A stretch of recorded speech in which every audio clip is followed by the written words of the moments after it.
I'm here at London House in Beijing, and all the activity behind me is because London is about to take control of the Olympic flag. Now, this place has become open to a bit of criticism from wags in the press, saying it's too opulent, there's too much food, too much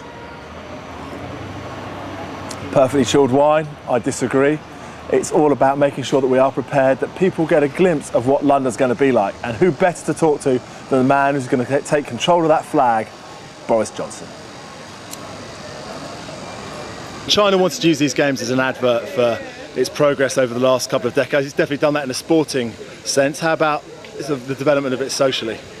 I think the Chinese have benefited from these games hugely, and I think the world has, it's opened up China a bit more to the world, and people are able to see what the Chinese system is. I mean, what they've got is state capital, and they've got capitalism without, any democracy as we understand it, and it's their way of doing it, and it's very, very interesting to observe. And I think it's been very, very good for China to get everybody here to see China, and I think it's good for everybody in the world to see what's going on in modern China. And then there's the switcheroo, as you called it, with the with the singer. So that hasn't helped them.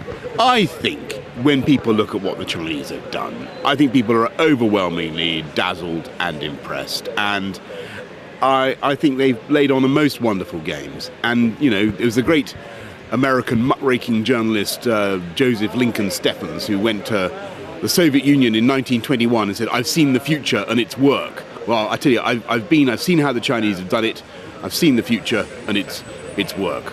And they put a huge amount, obviously, into the stadium, and nothing's been left to chance or any sort of almost no budget limitations at all. In London, we're obviously going to have far more pressure on the budget, both from the press and from the government. And the press aren't going to let LOCOG get away with things that BOCOG have.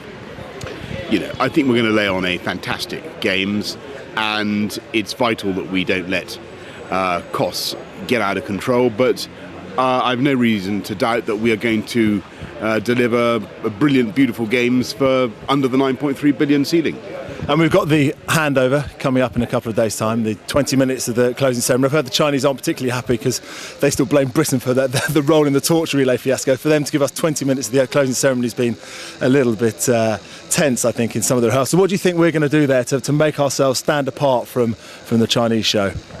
Well, I think we're going to have a wonderful little segment at the end of the games where we're going to give a little taster of what London games are going to be like and what Britain is like. I mean, you can't say much in 8 minutes, but we're going to have a go. And then, what is Britain like? How do you sum up Britain in 8 minutes? What do you mean? How can you? It's the world's greatest country, isn't it, James? Let's be honest about it. It's the greatest country in the world. So we've got a double-decker bus, rumoured double-decker bus coming out, and then Beckham comes out. Leona Lewis, is Boris Johnson going to rise on a platform and take the flag? He's not. No. It's all very, very. No, that is all completely choreographed. There's nothing can possibly go wrong as well so far. The mayor of Beijing hands the flag to the guy from the IOC. The IOC guy then hands it to me, and then I twiddle it around and hand it back. Any Chinese words? I don't know. No. We're gonna keep it absolutely. We're gonna be risk free. It's gonna be a risk free approach. I'm not sure I believe you. Thanks, Boris. Enjoy it.